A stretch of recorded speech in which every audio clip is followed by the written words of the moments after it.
Hey everybody, this is Zach with IT Career Questions, and I have Daniel here from IT Pro TV, and he's going to answer some questions for us. I want to try. You're gonna try. Oh, well, I'll give you answers. I don't know if you'll like them. Oh, well, that's all right. Whatever answers you give us, I'm sure we'll all appreciate. Right now. Oh man, squirrel. Yeah. So the first question that I have for you is, and this is like a big question because I interview a lot of people in IT. What are the things that somebody should know if they're looking to get in IT? You know, what are some of the big things that you should know if you're looking to get into the field? That's a great question. I think that you would start with know what you have. IT. That's an umbrella term. There's a lot of fields and aspects of IT. There's security. There's hardware, software support. Do I want to be a programmer? Do I want to be a network person? Do I want to be a DBA? So there's many fields in which you could go. Know which one of those you want to do, right? So kind of like test the waters, figure out what you like, and then that way you can focus on that so that you know what to do to get into that field. Because each field is going to have its own caveats and little specialities that you're going to have to understand before you can get into it. So that's the first thing you need to know. What field do I want to get into when it comes to IT? Right? For me, I knew I wanted to do networking, I want to do systems, and I want to do security. So that was three main branches of IT. So I had to diversify a lot. I had to learn a lot about operating systems and things of that nature. I had to learn about networking, IP, and just how computers talk to each other. And then I had to learn security, which was where are the problems that people are able to exploit, and how do I fix that, or how do I keep that risk down as much as possible. So those were definitely important things. And those are just general concepts. And when it comes to like, okay, now I've got some knowledge, I want to get into the field, how do I do that? I would say number one is knowing some people, right? Networking, not IP networking, but human networking. Find some people, join a group like a meetup.com, things of that nature. Find a cool group that caters to just IT in general, and meet people and start to sell yourself to them. And that way, when somebody who's already in that field goes, man, we need someone to work our help desk, or we need someone to, we could really use a junior admin here, or an intern, or whatever. They go, oh, well, I know Dave, and Dave, he comes to the meetings all the time, and I know he's looking for work on that, and boom, you're the first name in their mind. A lot of times it does boil down to who you know, right? And they get it. You know something, right? You have to know about IT, otherwise they wouldn't even be thinking about you. But who you know can be just as important, if not more, as what you know. It's all about who you know, not what you know? Yeah, a lot of times, yeah. Okay. I've gotten plenty of jobs just because I knew somebody. Yeah. Right? That's because they knew I knew something. It wasn't that I didn't know the job. I did know the stuff, right? And they knew that. But it's because I knew them that I got the job, not because of what I knew. Right. They went hand in hand, should I say. I will say they are just as important. Okay. Sometimes it can be more important. Okay. Especially when it comes to a really good job. Yeah, right. Yeah, you got to deal with nepotism. There's laws against nepotism, so, and there's a good reason for that, because people tend to want to hire their friends and family members because they feel obligated to them. That's true. So if you're one of their friends, you get that psychological, advantage in the employer's mind. Oh, yeah, I know that guy. He's a good guy. He knows his stuff. You already have someone vouching for you. Right? You had to know the material, right? You can't just say, I'm just Joe Schmo and I kind of fiddle with computers, and them go, oh yeah, they're not going to hire you if you do that. Don't get me wrong. You have to know the material. And that comes from, obviously, playing with the technology, just being a technophile, finding it interesting, doing those types of groups, meeting people in those groups. I started a Linux user group when I was in college because I wanted to learn more about Linux, thought it was interesting. And now I've done Linux administration because I learned Linux doing that. And that was a great way to learn. I took Linux classes in college. Not that you have to do those specific things, but they are a great way. Anything that will get you immersed in that culture of what it is you want to do, that's going to be a help. I think that's a great place to get started. The home labs? Do you home labs? Yeah, home labs. Yeah, you got to definitely, especially with virtualization. I mean, you can download VirtualBox. It's free, right? Do you recommend itpro.tv? Of course I do. I highly recommend those guys. They're really good. I'd be honest with you, I wouldn't work here if I didn't think it was a great a learning venue, and the way they allow us to try to. I've learned a lot about learning through my career. Like I figured out what helps me retain that knowledge in a usable way, right? And then all my colleagues, we do the same. They have done the same thing, and now we use those to help you as a new person coming into it, so that you don't have to go through. Oh man, I don't know why I can't remember this stuff, right? We've breached that gap for you, and we give it to you in that way, so that you don't have to. It's funny that you say that, because in the last couple of videos that I've done on IT Pro TV, I've kind of said like I've actually been able to retain the information, and I've actually been able to like understand things that I've never been able to like quite understand before. You know, it's kind of funny. It's like I've been in the field for a very long time, and the way that you guys kind of describe things and things like that. It's like, wow, I understand this. Like this is fantastic, and actually remember it. And it's like I think I watched one video on like the OSI model, and it's like I've kind of understood it before. I've got like the basic concept of it, but like the way that I think it was Don like just laid it out, I was like, okay, I got it. This is cool. Like Don is a phenomenal teacher. He's probably one of the most naturally gifted instructors I've ever met in my life. Don was actually one of my instructors when I was getting certification training. Oh, really? That's not how I met Don, but all of a sudden I was like, oh, you do. He was doing boot camps at that time, so like a weekend, 8-hour sessions a day, or 10-hour sessions a day. It was brutal. It was like, I guess it was even longer. It was 12 hours. It was 8 to 8. Oh my gosh! Right, for 2 days, and it's like, here's Microsoft Server for 2 days, 12 hours a day, and that's how I was learning Microsoft Server at the time. So. But he was a friend of mine before that. We met through a mutual friend. And I just remember when I met him, I was like, wow, everything you say, I understand it and I retain it. You make it applicable for me. Yeah. I've said he's not a teacher. Like he's a teacher, but he's not He's a like teacher. A sage or something, some sort of paladin. It's just crazy. I don't know how he does it. Exactly. I don't know how he does it either. It's just, I always said like, he'd be like the kind of guy that I'd love to meet, because he seems like he's so cool. He's just like such a cool guy. Oh, he is. He's very cool. That's why I've known Don now since 2004. Oh wow, that's so a long I've known him time. for a long time. We've been good friends. We watch movies and drink beer, and there you go. And cool. Before I ever came to work for him. Oh, that's good. Yeah, glad you're not doing it at work. Yeah, that's good. Oh, maybe I'll cut now. I'll leave it in there. It's fine. Oh, that's good. That's cool. So, no, I mean, I think like the virtual labs that you guys offer is a great way to learn, or home labs. But I mean, obviously that's more of a learning tool that you kind of have to teach yourself. Right. You're literally breaking things yourself and trying to so funny. Teach yourself. You learn so much through failure, right? So you think, oh, I'm never going to get this. But I kid you not, failure is one of the best teachers. And don't get me wrong, it's a horrible feeling, right? No, to think, I am not good at this. You're not good at this now, right? I always say, no one's born with this knowledge, right? You don't come out of the womb going, oh, well, the OSI model is 7-layer, blah, blah, blah. And again, you go off on a PhD tangent, right?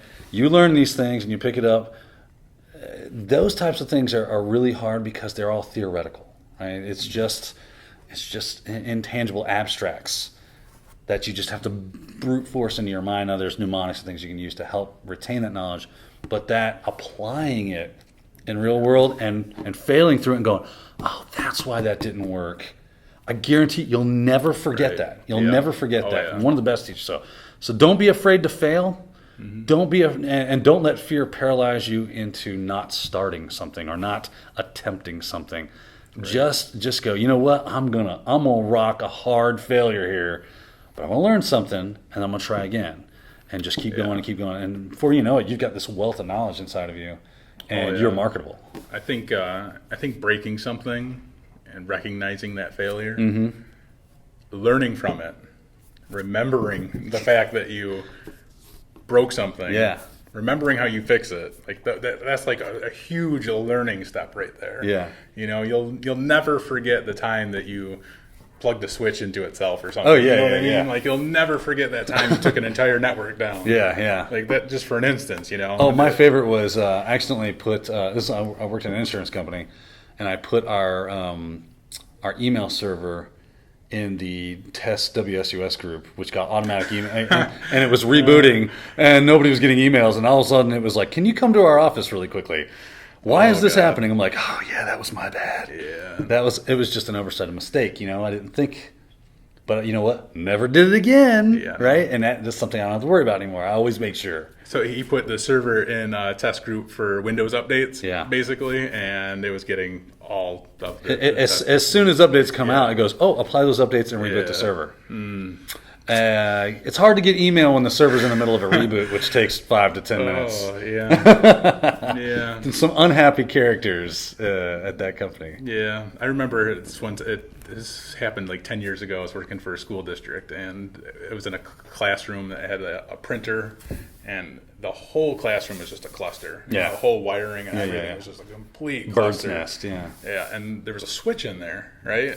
But all the wiring was a cluster. Yeah. And somebody had unplugged something, right? And I'm like, okay.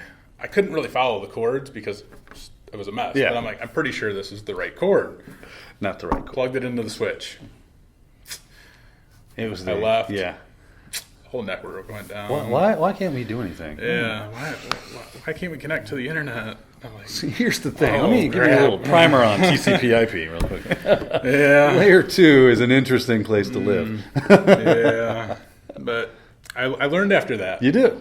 Right? Yeah. I mean, you know what I learned after that? Cable management. Yeah. That's really actually what I learned. Oh yeah, cable management's a good thing to learn. Crap. And you do not want to inherit somebody's mess. Yeah, no. I've done that. Been there. Yeah. Got the T-shirt. Wasn't fun. Yeah, no. God, that was terrible. Yeah. That was terrible. But those are the types of things that you learn from it. It's very important. Very, very good learning experiences. Yeah. So, not only doing things like what we have the virtual labs for things that you couldn't do, like. I mean, there are, you can download Windows Server. So if you want to get into Windows Systems Administration, you could download Windows Server with a trial license and work with it and play with it. But then you'd have to have the infrastructure to build that. And you could do it virtually at home using something like VirtualBox or another free virtualization software. But then again, you have to have the hardware to run all that, and it could be laggy. And then it's still virtual networking. It's not actual networking. Right. So I like hardware. I like buying hardware. When I did Cisco's training, I bought hardware. I just bit the bullet, sold some stuff, and bought some routers and some switches and the cabling and some wicks, and said, you know what? Yeah, I could rent time on that stuff, but I learned about, this wick will go into this, but it ain't going to work because it doesn't work with this model. Right? These are the things that I would learn that I wouldn't learn if I was renting rack space. How long ago was that? If you don't mind me asking.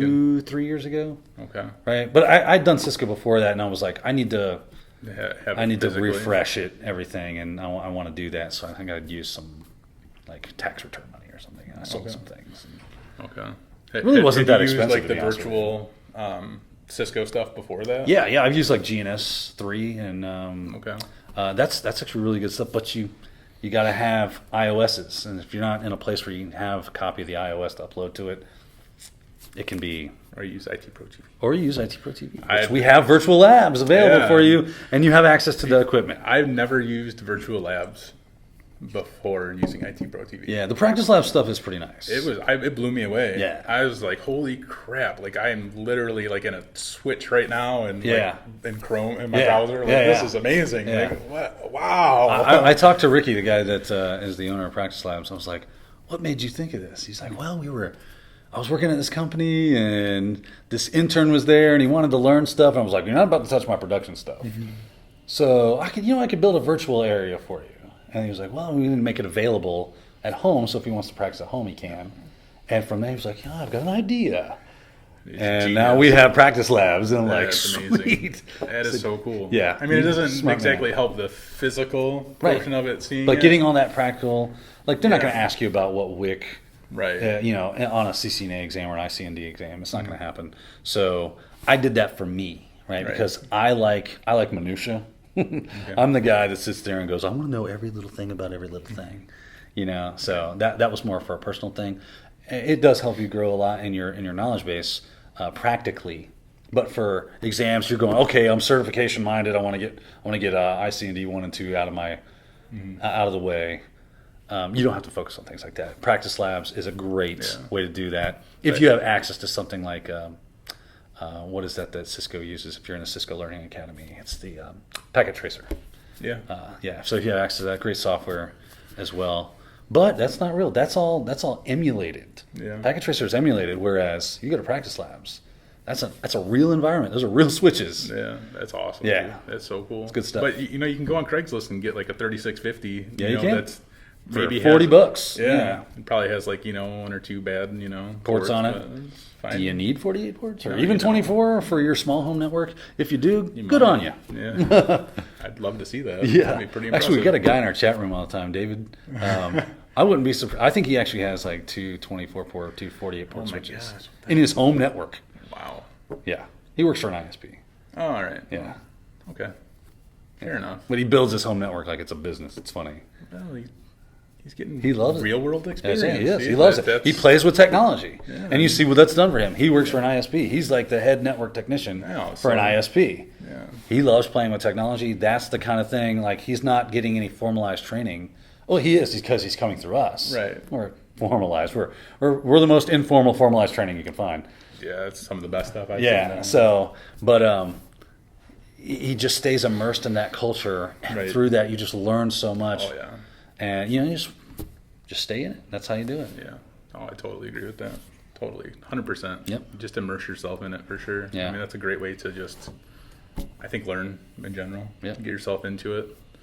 We were talking about this before we started filming here, and we were talking how we lament the fact that IT is not apprentice based. Oh yeah. That you can sign up, say I want to be an IT worker.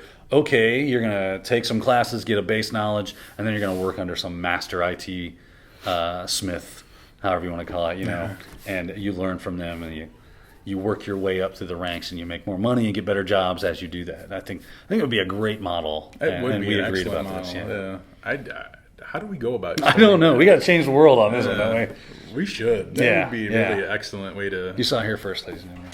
So people always ask me, like, what are the best certifications? And it's always a generalized question. Yeah. What are the best certifications? And it goes back to kind of what you said. Yeah. What do you want to do? And I was like, I can't answer that because I don't know what you want to do. Right. I want to be a programmer. Well, then you need a CCNA. Yeah, right. Right. It's a great cert. It is a great cert, but it's not applicable to being a programmer. But a lot of people, and their main concern, which I completely disagree with 100%, is they want to make money.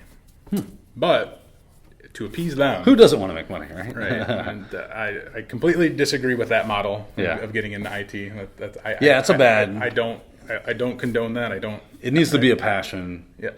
I have a video. That's what it's all about. Yeah. I have a passion for it. I want the people that I work with to have a passion for it. I don't want to work with somebody who's in IT just because they want to make money. Because they want to make money. That's not.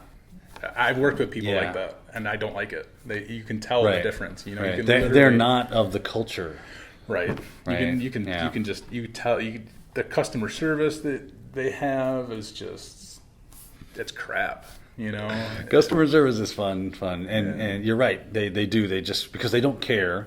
They're just there to collect a check and try to move up, right? Yeah. And you got that in any aspect of business, any type of business. So you've got those type of people that see, there's dollar signs attached to X job, and therefore I want those dollar signs, so I'm gonna do X job. Okay, I get it. You're money motivated. Go be a salesman, right? Yeah, because there's plenty of money attached to sales. Oh yeah. Yeah, go do that and live your life accordingly. If you get into IT for money reasons, you're probably gonna be disappointed out of the gate. Oh yeah. Right? Because it takes a little while, or it can, to build up to where you're making any kind of substantial money. Unless you're a programmer. Programmers. Yeah, that's right. You get into the program. Off the gate and then you don't have to deal with people. You just deal with your computer screen. I don't know. I could never do that. I used to feel the exact same way. I hated programming. I felt like it wasn't what I like. Wasn't my mindset. It wasn't my inner person. But as I've gotten older, and the more I've kind of played with it a little bit, and I've seen how, because it all started with my Unix background, right? And it starts there, and it's like, man, I just need this to do this every time without me having to do it manually. This sucks. And then you bash, right? And you learn bash scripting, and you're like, well, this is a full-fledged programming language. And now I understand programming concepts. Right. So Python seems pretty easy. Let me understand some about Python. Then you get into security, and you got to know some programming, right? If you want to get into things like pen testing and whatnot, you have to know some programming, and that continues the elevation. And now I'm like, oh well, it just make my life a whole lot easier that I can do this, and this. That's how PowerShell is for me right now. Yeah. It's not. It's hard to say like that's a programming language. I mean, kind of. It's got a lot of aspects to the programming language. I mean, you call it a scripting language. Yeah. Everybody'd feel good about that, I guess. Yeah, that's fair. Maybe not a programming proper. No, but you sometimes have to know VB Yep. when you're incorporating Yep. VB, which I did that way back in the day. Yeah. Oh my gosh, it's hard to remember some of that. Yeah, Like, it's my first gosh, programming VB. language was VB. Yeah. But yeah, oh god, yeah. Now I completely Man, he's right now like reflecting back on his life VB, like, and oh having my like gosh. cold sweats and shudders. Like, God, this is like 18 years ago. Like His inner man just died a little. A little bit. Yeah, no, I had to actually like remember some of that stuff. Yeah, within the last couple of years, and it's like, oh, geez. But PowerShell's great. Yeah, PowerShell is great. Get back on that. I think that's one of the better things that Microsoft has done in recent times. Yeah, Microsoft though. Whatever. They're getting better, man. They're getting better. I've had to work at a Microsoft shop for quite a while, and of course, as soon as I leave, they start doing the better stuff. What's the better stuff? Like their Ubuntu on Windows. Okay. Right? Right here, two thumbs up. Right. I mean, we've always had the POSIX compliant, I say always. For a while, we've had Cygwin, cool little bash shell that you can install on a Windows system. Works great. But now they're starting to talk to each other and go, okay, maybe I don't hate you as much as I should. Right? And that's a good thing because it's good for the open source community, the Linux community, because they're basically getting validation from the heaviest of heavy hitters, right? And they're getting so Windows users are now being introduced to the power of a Linux environment, and they're seeing that. So I think that's a really good marriage. Yeah. Because now, I'm a Unix admin or I'm a Windows admin. Now you can be both, right? You can cross-pollinate, and you'll need to, which is a good thing. You'll understand systems better, which will make you better at your job. Your system admin really comes into full play there. Now exactly. It's all systems. Right. Which goes back to his question about certifications. Which one's the best to get in? I want to actually touch more on that passion thing real quick. Oh, okay. Because we can get back to the certifications. Yeah, they'll always be there. Yeah, they'll always be there. The passion thing that you kind of touched about with working with people. Do you have any more to add to that?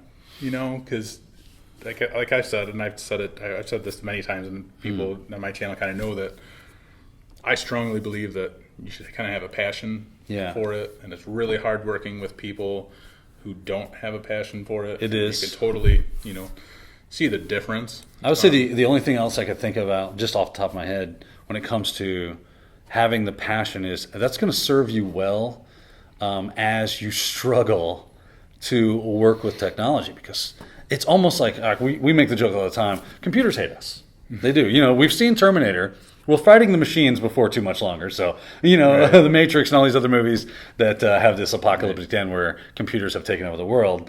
And it seems like that might be prophetic, because you're like, there's no way. I've literally sat in front of a computer screen and go, this should be impossible. Your operating system does not work this way, and yet here it is, and it's happening, right? So there's going to be some frustration. Remember, computers, you work in an IT field, most of what you're going to be doing, at least a lot of the time, is not going to be, let's look at new technology and implement that into that's going to be fun, right? And that is fun. That's a lot of fun, and it's great when you get to do that. But then there's all those other days when it's somebody's calling you going, my computer doesn't work. Well, how does it work? I don't know. Okay, great. What kind of symptoms are you seeing? You're having to be like this detective, and then you're like, that's an easy thing. How come that's grayed out? Yeah, right? And you're sitting there, and so that passion is going to, like I said, serve you very well to go. It's going to make you want to continue doing that so that you can get through those days of, oh my goodness, nothing worked today. But next week, we're going to virtualize like 5 servers, right? And that's going to be awesome. We're going to play with this. We're migrating from Hyper-V to ESX, or ESX to Hyper-V, or doing something. Or we're adding new redundancy protocols, or we're adding a new network line, or moving our WAN, or doing something cool. Yeah, learning. I think learning new stuff. If you don't have a passion for technology, right, keeping up to date, learning that new stuff. You're not going to want to do that. You don't care. No. You literally don't. You just whatever. You just kind of float by. That's exactly right. And I see that. Yeah. With people, and I just can't work with them. I hate it. So having some type of passion for it really will help a lot. I try to actually. I hate to say it, but steer people away if you don't, because it's. Right. It's kind Maybe this isn't the job for you. Right. And a lot of people are like, well, it's a job, but there's millions of jobs out there. Yeah. Find something that really interests you, that really you could have a passion for, because there's jobs out there that could be for you. Right. You just got to find it, Yeah. I mean, there is those times. There's people that just need work. They got to feed families, right. And if the job is open, they should totally apply for it. But think and make about money. all the work and studying and everything that you'd have to do just to put into it, to get that. Yeah. I just don't know how somebody could do that. How they would do it. I mean, there's people that how do you get through that grind of right. understanding everything's an acronym? Oh my goodness! Yeah. Like if I wasn't passionate about IT when it was starting to become alphabet soup, I would have been like, yeah, forget this. Right. Yeah. I don't know how anybody right now could want to. Yeah. Yeah. I don't know. It's whatever. It's a labor of love, ladies and gentlemen. Yes. It needs to be. Yeah. I don't know. But all right. Thank you. Yeah. I appreciate that. No problem. That's exactly kind of what I was hoping you'd say. Definitely agree. What's next? Let's talk about the certification thing. All right, I think certifications. That should probably do it then. Cover it up. Yeah. No problem. If you were to say there's one go-to certification, like somebody wants to get a certification just because it's the best certification that they could possibly get, and an employer, an actual IT director is looking at their application and sees that they have the certification, not HR. I got you, not HR. Someone that actually has a knowledge base in the field. Right, is looking at it and says, oh, they have this certification. Hired. Yeah, what certification would that be? Why? Well, if we're talking new people, right? I'm trying to get in. I want to get my feet wet. A+ is the de facto standard. That is the gold standard that if you want to get into IT and you don't have any kind of formal background, the A+ certification is probably your best bet. You're going to kind of dip your toe in many different waters. It's not going to be so in-depth that you can't understand it as someone who's uninitiated. You're going to be able to easily assimilate that knowledge, take it in, and use it practically. And from that, you should be able to say, well, I understand hardware, I understand software, and operating systems. And anybody's, obviously your first internship or your job that you're going to get as a entry level is going to be in some help capacity. Workstation support, help desk, something with that title geared toward it is where you're going to probably be starting off at. And that is perfect for that, right? So that's a really good certification to have. CompTIA does a great job of making sure that content is always up to date and relevant to the business at large. They stay on top of these things, always updating their stuff. And then from there, even if you're not going into networking, I would suggest also getting a Network Plus, right? Just these are the two right and left punches. If you got that on your resume and a guy in the business is looking at your resume and he knows anything about anything, he's going to see A+ and Net Plus, and he's workstation support is what you want to do. That's perfect. That's going to be a great thing. Then I don't know if Microsoft still does, but Microsoft also has some workstation support geared certifications, MCT stuff, I guess. MTA maybe. Oh, MTA. Thank you. Yes, MTA. They're great certifications. So you get a more focused Microsoft background because, let's be honest, they have like 85% market share for desktop, and that's what you're going to be supporting most likely. So there you go. Yeah. If you had those, I can't. A+ is definitely the one. Like it is the one that you have to have. but closely seconds are Net Plus and some MTA stuff. Yeah. MTA stuff's really easy too. So I think anything that says Microsoft on it, it's just like, oh, you have a Microsoft certification. You're a Microsoft certified professional. Yeah, Look right. at you. Yeah, MTA is like the bottom of the barrel, like certifications. You know, it's like you know, like it's entry level. Yeah, it is entry level. I don't know anything, and I need to know. Yeah, it's funny though, but because the MTA like actually has like more advanced things on it than you think it would. Does. I mean, it gets into file permissions and schemes of how to work those correctly and work with groups. Yeah, it's fun. It's really funny because the way that Microsoft words it on their website, you're like, it says like this is like entry level certification, and then you go and see like they really under promise and over deliver. Like you need to know all that. Like, all right, but not so much so. It's not MCSA or MCSE stuff. Right. I mean, it's digestible. It's attainable totally. knowledge. Yeah. It's probably no worse than studying for the A+, because the A+ is just so massive, broad. Yeah, and you need to know a lot of stuff. Which that can feel daunting, but it's not undoable. People do it every day. Oh, yeah. You can do it if you're passionate about it. You can definitely do it. Oh yeah, for sure. And that's where I would start. A+, even if you're going to go into programming. To be honest with you, get that because I've met too many programmers that don't know